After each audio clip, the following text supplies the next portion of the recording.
Welcome to part 5 of the 6-part cryptocurrency investing course with Nishchal Shetty. आज की class में हम जानेंगे कि स्टोर कैसे करते हैं क्रिप्टो करेंसी को जब आप खरीदते हैं, कौन-कौन से डिफरेंट मैकेनिज्म्स हैं और ये टर्म लाइक होल्डिंग क्या होता है?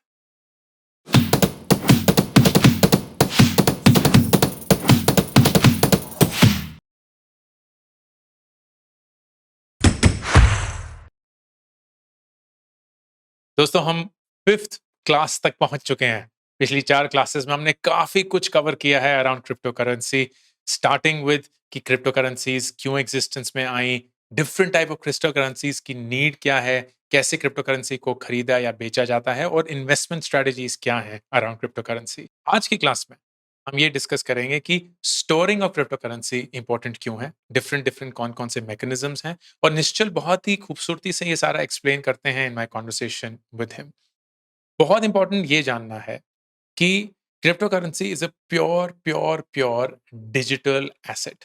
इसका मतलब इसके कोई फिजिकल वजूद नहीं है, इसको कहीं आप फिजिकली स्टोर नहीं कर सकते हैं। Everything will always be digital, but that also means कि इस डिजिटल करेंसी को स्टोर करने के लिए जो ऑथेंटिकेशन है, जो एक तरीके का पासवर्ड है, जो प्रोटेक्शन है, वो बहुत क्रिटिकल है। एंड क्योंकि क्योंकि ये डिसेंट्रलाइज्ड है, इसका मतलब ये है कि कोई सेंट्रल अथॉरिटी, कोई सेंट्रल एजेंसी नहीं है जो इसको मॉनिटर कर रही है, जो इसका रिकॉर्ड रख रही है। एवरीवेयर ऑल द कंप्यूटर्स जो ब्लॉकचेन का पार्ट है, they are keeping a print of every single transaction. लेकिन कोई भी उस ट्रांजैक्शन को जाके रद्द नहीं कर सकता, कोई भी उस ट्रांजैक्शन को जाके पढ़ नहीं सकता to the level of detail कि वो रिट्रीव कर पाए कि इसका ओनर कौन है। Everything is attached to an address. जैसे आपका एक ईमेल एड्रेस होता है और उस ईमेल एड्रेस पे आपकी सारी ईमेल्स आती हैं, वैसे ही आपका एक वॉलेट एड्रेस है और उस पे आपकी सारे क्रिप्टो करेंसीज जाती हैं।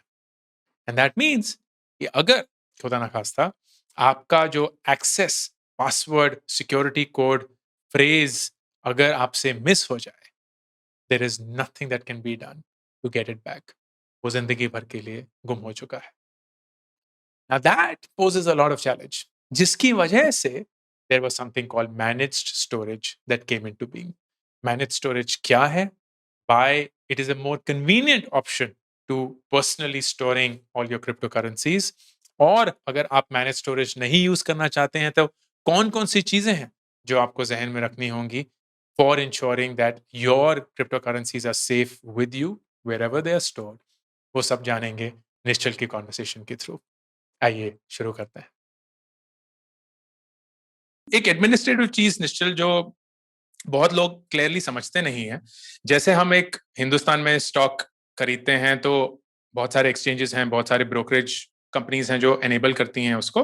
बट अल्टीमेटली जो हमारे स्टॉक्स हैं वो दो रिपोजिटरीज में स्टोर होते हैं, जो सेंट्रल रिपोजिटरीज है या नेशनल रिपोजिटरी है। लेकिन क्रिप्टो की दुनिया में ऐसा कोई अंडरस्टैंडिंग है नहीं, तो there is something called storage. फिर लोगों को ये नहीं पता है कि वो एक्सचेंज पे ही रखना चाहिए या उनको एक्चुअली अपने हार्डवेयर पे ट्रांसफर कर देना चाहिए। Can you walk us through how do you store your coins? That is very very important. And crypto की सिक्योरिटी के बारे में कौन कौन सी चीजें हैं जो हमें जाननी जरूरी है? श्योर। आई थिंक पहले तो बेसिक समझना है कि दो टाइप के सॉल्यूशंस है क्रिप्टो में फॉर स्टोरेज। एक होता है कस्टोडियल और दूसरा होता है नॉन कस्टोडियल। सो कस्टोडियल क्या है? कस्टोडियल इज आप एक थर्ड पार्टी पे डिपेंड कर रहे हो कि आपके क्रिप्टो और थर्ड पार्टी सेफ रखे। जैसे फॉर एग्जांपल एक्सचेंज हो गए, वजीर एक्स पे। अगर आपने वजीर एक्स पे रखा है तो वो एक कस्टोडियल एक्सचेंज है, जहाँ पे वजीर एक्स आपके क्रिप्टो की कस्टडी लेता है और बोलता है हम सेफ रखें। और फिर हम बिहाइंड द सीन बहुत कुछ हमें करना पड़ता है टू कीप इट सेफ। दूसरा होता है आपको लग रहा है कि नहीं, मुझे एक्सचेंजेस पे नहीं रखना है, and there might be valid reasons for that also, including आज के डेट में क्योंकि रेगुलेशन नहीं है। जैसे आपने कहा स्टॉक मार्केट, वहां पे रेगुलेशन है तो उनको सेटिंग्स फॉलो करना है। यहाँ पे आपको भरोसा नहीं है कि ये एक्सचेंजेस फॉलो करेंगे कि नहीं।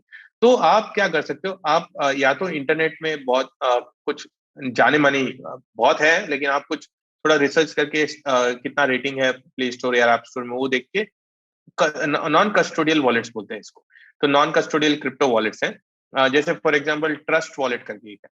तो उसमें क्या है, वो आप डाउनलोड कर लो आपके ऐप में, और फिर आप जो जहाँ पे आपने खरीदा था वहां से आप विड्रॉ कर सकते हो इस नॉन कस्टोडियल वॉलेट।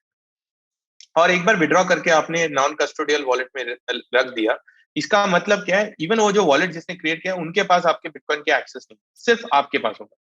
और आप डिसाइड करोगे इसको कब कहीं भेजना है, सिर्फ आप। इसका एक ही प्रॉब्लम है, अगर पासवर्ड या जो भी होता है वो सीक्रेट की बोलते हैं, वो अगर लॉस्ट होगी तो आप कंपनी के पास जाके नहीं बोल सकते हो भाई मेरे बिटकॉइन रिटर्न करो। लॉस्ट मतलब लॉस्ट, दुनिया में कोई भी आपको हेल्प नहीं कर सकता। तो ये बहुत इंपॉर्टेंट है कि आप सेफली उसके सो कैसे होता है, आप जब सेटअप करोगे आप देखोगे यूजुअली 12 वर्ड्स दिखते हैं आपको। वो 12 वर्ड्स लोग बोलते हैं ठीक है और आगे आगे मत जाना, वो 12 वर्ड्स को आप सेफली कहीं रख, लेकिन सेफली ऐसे भी रखना कि आपके घर पे कोई दोस्त आके वो 12 वर्ड चुरा के ना जाए। हाँ, मजाक मजाक में भी दोस्त ले लेते हैं, क्योंकि बिटकॉइन वो 12 वर्ड से आपका बिटकॉइन कोई और जगह में भी एक्सेस हो सकता है। तो आपको सुपर सीक्रेट रखना पड़ेगा, सेफ रखना पड़ेगा। बस यही दो है। तो इसलिए चॉइस है अगेन। तो आप देखोगे क्रिप्टो में it's all about choice. Choice ये है कि मुझे ये सब हेडेक नहीं लेना है, तो ठीक है कोई अच्छा एक्सचेंज देख के वहां पे रख देता हूँ। दूसरा है कि मैं किसी एक्सचेंज पे भरोसा नहीं करना है, तो ठीक है खुद से मैं रख लेता हूँ। तो बेस्ट थिंग इज आपके पास दोनों चॉइस है, custodial and non custodial. And custodian में निश्चल, अगर खुदा ना खास्ता एक्सचेंज को कुछ हो जाता है, देन डज इट मीन कि जो भी आपके कॉइन्स थे वो चले गए? हाँ, ऐसा हो भी चुका है। तो इसीलिए ये बहुत इंपॉर्टेंट है कि कितने टाइम से ये एक्सचेंज ऑनलाइन रहा है और कितना बड़ा है। जितना बड़ा है तो उसका सिक्योरिटी पे उतना ही ज्यादा फोकस होगा। ब्रांड न्यू एक्सचेंजेस उनको बहुत सब काम करना पड़ता है, तो थोड़ा और लगता है। तो ये सब आपको थोड़ा देखना पड़ेगा। अभी एक्सचेंजेस और सीख रहे हैं कि कैसे इससे और स्ट्रांग बनाए इसका सिक्योरिटी। बट हाँ, हिस्ट्री आप देखोगे तो बहुत सारे एक्सचेंजेस पे हैक्स अटेम्प्ट हो चुके हैं, लॉस्ट हो चुका है। तो ये एक नोन रिस्क है।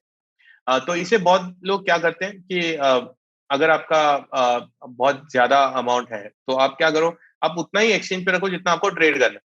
तो आपको पता है बाई सेल करना है, मेरे को ट्रेड करना है, मे बी इतना परसेंटेज है वो रख दो। बाकी के आपके कस्टोडियल, आपके नॉन कस्टोडियल वॉलेट, आपके पर्सनल वॉलेट में रख एंड ये टर्म जो है होल्डिंग, HODLING, क्या है ये? सो क्या हुआ था, आई थिंक ये 2016 2017 की बात है शायद। तो बिटकॉइन के प्राइसेस शायद बहुत गिर गिर रहे थे। और आई थिंक रेडिट पे किसी ने बहुत फ्रस्ट्रेट होके बोला कि मैं तो कुछ नहीं बेचूंगा, मैं इसको होल्ड करना चाहता हूँ। वो HOLD के बदले HODL लिख दिया उसने। तो इंटरनेट तो आप जानते हो, कोई एक गलती करे कुछ करे उसको पकड़ लेते हैं। तो सब जगह में हॉडल बन गया, होल्ड होल्ड बन गया हॉडल। और आज के डेट में ये मतलब सबको पता है कि अगर हॉडल मतलब बेचो मत कुछ नहीं, होल्ड करके रखो। और आई थिंक वाइल ये सब फनी लगता है, बट आप देखोगे तो क्या हो रहा है is tribe is being form. Tribalism जो होता है विच इज कि आपका खुद का लैंग्वेज, आपका खुद का अंडरस्टैंडिंग। उससे क्या होता है, जब बाहर से कोई देखता है उसको लगता है यार ये सब क्या है, मुझे सीखना है। एंड फिर वो बंदा एफर्ट डालता है कि ये सब सीख रहे हैं, टर्म वर्म सब सीख ले। एक बार सीख ले, सब सीख लिया, उसके बाद उसमें बोलता है मैंने तो डोमेन अक्वायर कर लिया, डोमेन नॉलेज, अब मैं इसे छोड़ के कहाँ जा सकता हूँ। तो बस वो बाद में क्रिप्टो में ही रहेगा। तो आप जैसे जैसे ये टर्म सीखोगे आप उतना ही क्रिप्टो के अंदर जाने वाले बस वही हो रहा है। एडिक्टिव। हाँ, नहीं, टोटली हाँ, अग्री। आई होप इस कॉन्वर्सेशन के बाद आपको पूरी क्लैरिटी आ चुकी है कि कैसे अपनी क्रिप्टो करेंसी को स्टोर किया जाए। पर्सनली अगर आप मुझसे पूछेंगे तो जो भी मैं एक्सचेंजेस यूज कर रहा हूँ, my most important criteria is कि वो एक्सचेंज कितना ऑथेंटिक है, कितना स्केल्ड है, मतलब कितना उसमें वॉल्यूम जा रहा है। And that is why if I can, तो मैं ज़्यादा से ज़्यादा अपना जो पूरा क्रिप्टो करेंसी है वो उस एक्सचेंज में ही रखूँगा while they are managing it. जैसे कि निश्चल ने बताया, इफ यू ओन से 100, बोलने वाला था 100 बिटकॉइन्स, काश! But let's say you own 100 bitcoins, लेकिन आप सिर्फ 10 बिटकॉइन ही ट्रेड करना चाहते हैं, तो 90 को हटा के अपने पास स्टोर कर लीजिए through any of the storage mechanisms that you are deploying, और इस 10 को एक्सचेंज पे ही रखिए ताकि आप उसको बाय एंड सेल करके जो भी ट्रेड करना चाहते हैं वो कर सकते हैं।